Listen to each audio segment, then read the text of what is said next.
Attention family. A decision has been made regarding the use of Python spread. Because of an issue with our automatic recycle bin, it has been deemed necessary to prohibit the use of Python spread version 3.14 containing product. Products containing version 3.14 are prone to memory leaks and cause lots of issues with the liner that is required for use in our recycle bin. In order to keep our home and family in top working condition, we must not use any products that utilize this version of Python spread.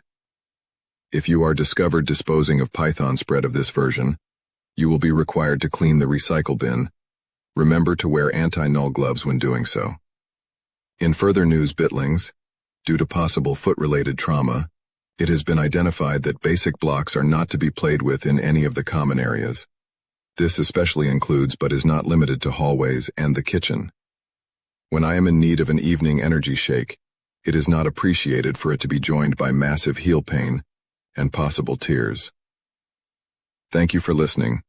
Continue observation of rules given by VidWindow Authority. Father out!